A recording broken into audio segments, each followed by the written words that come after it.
Hi అండి, welcome back to మా channel Ramganga. నేను చేపల పులుసు చాలా రకాలుగా పెట్టానండి. ఇది సైనా చేప, కాలువ చేపలు అండి. ఇవి కాళ్ళలోనే ఉంటాయి సైనా చేపలు. మేము ఎక్కువ సైనాయే తెచ్చుకుంటాము. ఇలా చేప చేయించి తెచ్చాడు శుభ్రంగా. ఇది ఉప్పేసి కడిగేసి చిక్కుడుగా వేసి పులుసు పెడతాను. మీలో ఎంతమందికి తెలుసు చిక్కుడుగా వేసి చేపల పులుసు అన్నది నాకు కామెంట్ చేయండి. నచ్చితే ఒక లైక్ చేయండి, సబ్స్క్రైబ్ చేసుకుంటే మాత్రం మర్చిపోకండి ప్లీజ్ అండి. మాకు చాలా యూస్ఫుల్ అవుతుంది. ఇప్పుడు శుభ్రం చేసి చిక్కుడుగా వేసి చేపల పులుసు ఎలా పెట్టాలన్నది మీకు పెడతాం. ఓకేనండి. ఉప్పు వేసేసి చేపలు క్లీన్ చేసుకుని కొంచెం ఉప్పు నూనె కారం వేసి పక్కన పెట్టానండి. ఇప్పుడు ఆయిల్ వేసాను. మేము నువ్వుల నూనె వాడతాం, 10 వేయాలని చెప్తాను.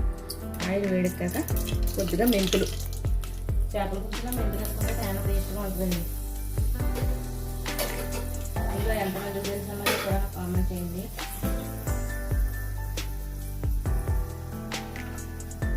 పచ్చిమిర్చి,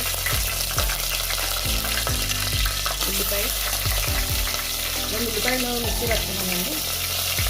ముక్కల కిందనే వేసుకోవచ్చు. ఇలా పేస్ట్ చేసుకుంటే టేస్ట్ బాగుంటుందండి.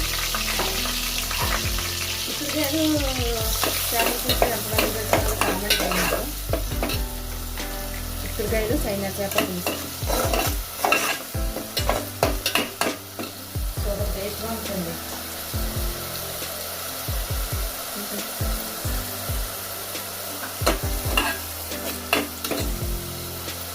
ఈ కాంబినేషన్ ఎంతమంది తెలుసున్నారో కూడా కామెంట్ చేయండి నాకు. అట్లా పేస్ట్ చేసుకున్నానండి, మిక్సీ పెట్టుకున్నాను. తర్వాత ముక్కలు కూడా వేసుకోవచ్చు. పేస్ట్ కింద అయితే గ్రేవీ బాగుంటుంది. ఓకేనండి. పచ్చివాసన పోయేదాకా వేస్తాను.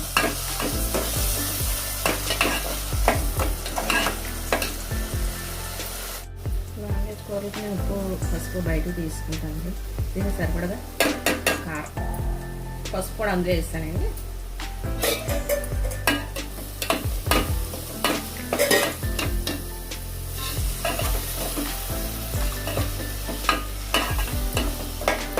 కారాలు వేసుకున్నాక కొంచెం అలా వాటర్ వేసాం అనుకోండి, పచ్చివాసన పోయేదాకా ఎప్పుడు బాగుంది. ఒక అరగంట సేపు ఉప్పేసి చిక్కుడుకాయలు నానబెట్టుకున్నానండి. శుభ్రం కడిగేసి పీస్ తీసేసుకుని కాయలు పళ్ళం చేసి ఉడకబెట్టే అక్కర్లేదండి. చిక్కుడుకాయలు చేపల కూరలోనే ఉడికిపోతాయి. మనం కొంతమంది బయట ఉడకబెట్టేసి ఉప్పేసి తర్వాత ఎత్తరా టేస్ట్ ఉండదండి. మాకు చిన్నప్పటి నుంచి ఇది అలవాటు. మీలో ఎంతమంది చేపల పులుసులో చిక్కుడుకాయలు అన్నది నేను ఇంకెలా చూసుకుంటాను, పుచ్చులు ఉంటాయి కదా. ఇప్పుడు చిక్కుడుకాయలు వేసేద్దాం. ఓకేనండి. మీ క్వాలిటీని బట్టి మీరు తీసుకోండి. కొంచెం ఎక్కువ వేసుకోవాలంటే వేసుకోవచ్చు. చిక్కుడుకాయలు చేపల కూర చాలా టేస్ట్గా ఉంటుంది.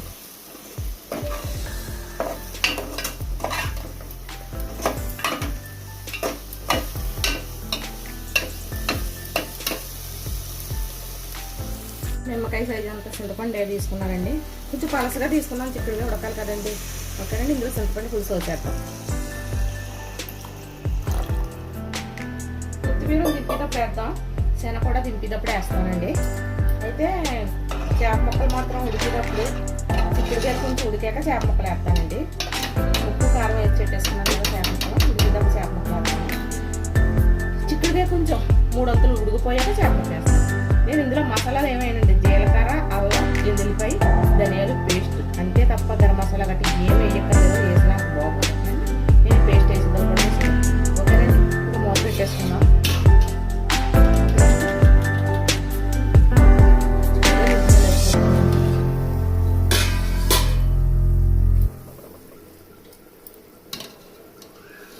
చిక్కుడుకాయలు ఉడికిపోవచ్చినాయి. ఇప్పుడు చేప ముక్కలు వేసేద్దాం. ముందు అల్లం, ఎల్లుల్లిపాయ, జీలకర్ర, ధనియాలు పేస్ట్ అండి. ఇందులో మసాలాలు ఏం అవసరం లేదండి. నేను ఉప్పు వేసాను, క్లిప్ మిస్ అయిందండి.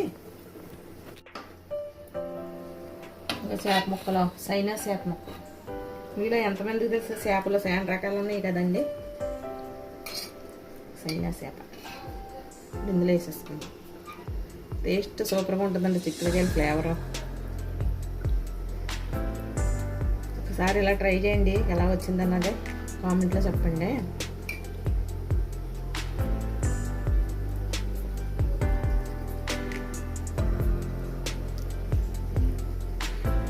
దింపేటప్పుడు కొత్తిమీర వేస్తానండి.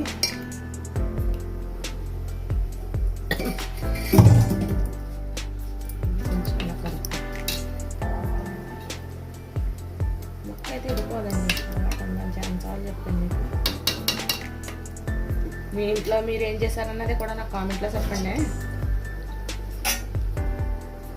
మిషన్ కూడా వేసేస్తానండి. ఇది కొంచెంసేపు ఉడకనిద్దాం. దింపేటప్పుడు మీకు చూపెడతాను కొత్తిమీర వేసి. ఓకేనా అండి? కొత్తిమీర వేసేసుకుందామండి. ఉడికిపోయింది. కొత్తిమీర వేసేసి ఒక నిమిషం అలా మూత పెట్టేసి ఉంచేసి దింపేస్తాం. కట్టేస్తాం స్టవ్.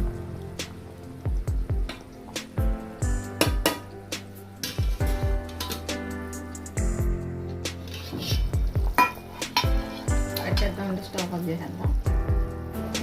ఇది మేము కొంచెం పులుసు పలసగానే పెట్టుకుంటామండి. అంటే మీకు ఇష్టమైతే కొంచెం చిక్క పెట్టేసుకోవచ్చు. మేము అంటే కొంచెం పులుసుగా తినేమన్నా కొంచెం పలసగా పెట్టుకుంటాం.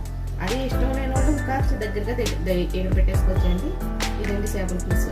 ఎలా ఉన్నదో కామెంట్లో చెప్పండి. నచ్చితే ఒక లైక్ ఇవ్వండి. సబ్స్క్రైబ్ చేసుకుంటే మాత్రం మర్చిపోకండి ప్లీజ్ అండి. చిక్కుడుకాయ చేపలు సైనా చేపల పులుసు ఎలా ఉన్నది నాకు కామెంట్ చేయండి. ఓకేనండి? మరో మంచి వీడియోతో మళ్ళీ కలుద్దాం. బాయ్ అండి.